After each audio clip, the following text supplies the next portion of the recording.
Greetings, I'm Barrett and welcome to Meet Me at the Table. We're going to go ahead and start hunting this level 1 white lion. We've got our 4 survivors over here. Now I've gone ahead and we're using 3 of our starting survivors, but I kind of made this person up. Actually, she's a person from before. I had created her when I was playing another game with some other friends, but we didn't make it very far. And I've got this one made up. She's got her bone axe ready to go.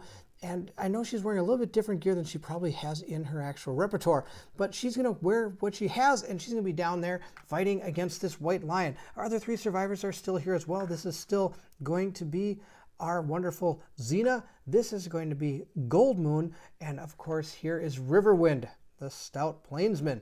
All right, we are going to go ahead and set up our board here. Again, just like before, we're going to take our hunt event cards that have to do with the white lion. We're going to place them down where it shows us on our event deck. And it shows us to put it right here and right here, according to our book. Also, we're going to take some basic hunt events. We're going to mix those up. And again, we're going to place those here and here. Now, if we also go back one farther, in case he decides to back up for some reason, I'm going to put another one right there. So our hunt event board is all set to go. If you're ready to see if our survivors can actually hunt this white lion instead of getting hunted like he did the last time, then I need you to meet me at the table.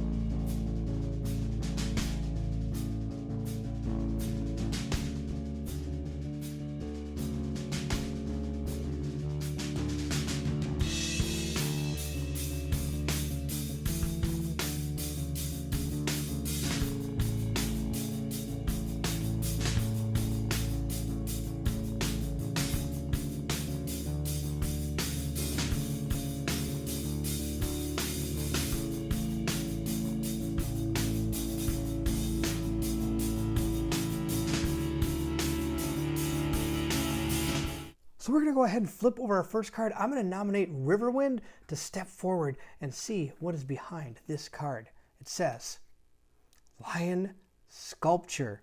A crudely arranged effigy stands before the survivors, decorated with small metal trinkets, human fingers, and stuffed with dry, tall grass. The quarry's sculpture confounds the survivors. The survivors gaze at the arrangement, attempting to glean the substance of the white lion's bizarre, inhuman intelligence. Each survivor gains +1 understanding and +1 insanity. Oh, that's going to be great. I'm going to go ahead and mark those down on our character sheets.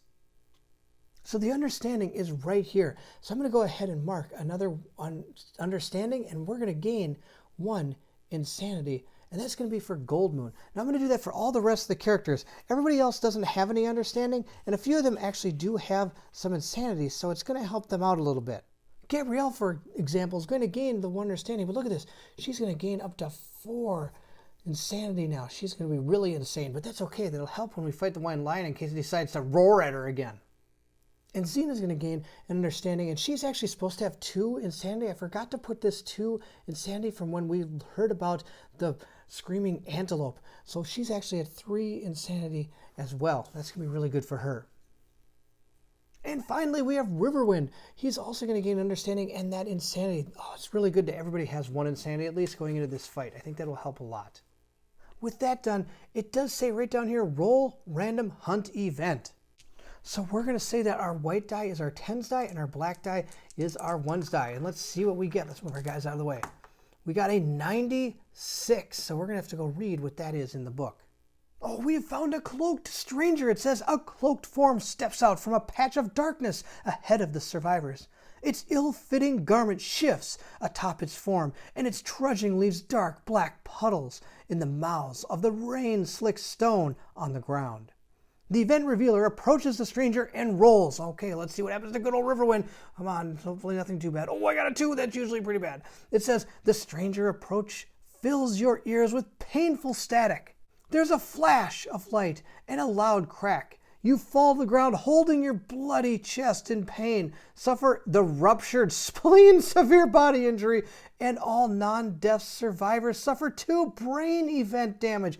Oh, that's absolutely terrible. Oh man, it's like our guys just went to Barf City. This is terrible. So it shows right here, ruptured spleen, a vicious body blow. Skip the next hunt, gain 2 bleeding tokens. Now, the way this works when it's during the hunt, we don't skip this hunt, we're gonna be skipping the next hunt. So Riverwind can't come with us after we do this hunt, but he is gonna gain these 2 bleeding tokens, and those are gonna persist into the showdown. So good old Riverwind here is going to have the skip next hunt box. We're going to check that off. I'm going to give him 2 bleeding tokens. Now, of course, he also has to take 2 brain damage. So we're going to have to go ahead and erase his insanity. And I believe I also have to mark off the fact that he takes this damage here too, because that would be 1 for the brain and 1 for this box. So that's 2 brain injury. Xena was lucky enough to actually have some insanity, so she's actually going to only go down to 1. So she's doing okay. Let's keep on going to the next guy.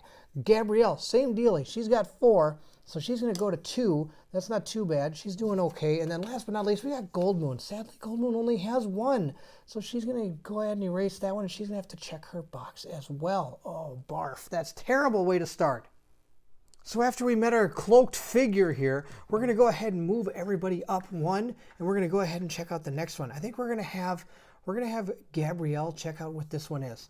And it is a Romenk breeze. The hungry lion sniffs the survivors. Musk on the wind. Move the white lion 1 space toward the survivor on the hunt board. If it moves into the survivor's space, the white lion ambushes the survivor. If the white lion ambushes the survivor, they skip the first turn. I must roll on the randomly hunt vent. Oh no, I know how this went last time. It moved up and then we got lost in some fog. Let's hope that doesn't happen. So we're going to roll and see what we get. We're going to take our 2 dice, and we got a 90. All right, we're going to go see what 90 is. Number 90 is light on the horizon. The survivors hear a screeching howl, followed by a crash. They see an explosion of multicolored light on the horizon. The unnatural light illuminates the survivor's way. If at least 1 survivor is sane, they follow the light. You may re-roll the next result on the hunt event table. If all survivors are insane, they turn away from the light, walking into the darkness. Move the survivors 2 spaces back on the hunt board. Regardless of what the survivors do, the light reaches the settlement. Add the lights in the sky settlement event to the timeline next year. Now, of course, we actually don't have any insane survivors anymore because they lost so much brain damage during the last little thing we had to deal with inside this magic book. Now, that means what we're going to have to deal with is, I can re-roll the next result on the hunt event table. That's not going to happen because I'm about to hit the white lion. But we are able to add lights in the sky to the settlement event timeline. So on our record sheet, we're going to write lights in the sky. I'm excited to see what that is. I hope it's not too bad. What can be worse than... No, there's a lot of things that be worse than this. So we got lights in the sky. So when we go back to our settlement phase, after we defeat this white lion and nobody dies, because that's what's going to happen, we're going to be going to draw a settlement event, and then we're going to be taking a look at lights in the sky, the story event. So good news, we did not get lost in the fog this time. Instead, we move up, and then our next move is going to be onto our white lion, and we're going to start our showdown in the next video. Thank you so much for watching. I hope you enjoyed the video. I know, again, our hunt event was pretty short, but we had something interesting happen. We already started with a couple of these bleeding tokens. Can you believe it? And I'm excited to see what lights in the sky is going to be for our next settlement event. If you enjoyed it, give it a like. Don't forget to hit the bell symbol and you'll know when our showdown happens for our white lion. Also, please leave anything in the comments below. I'd love to hear from everyone. This game is a lot of fun and we're having a really good time getting through this. I know our hunt events aren't exactly the longest, but like I said, they will maybe get a little bit longer. And if this guy would stop running towards us, I would actually be able to see more things in the hunt step. Again, thank you so much for watching. And if you're excited to see if our survivors can take down that white lion, then I need you to meet me at the table.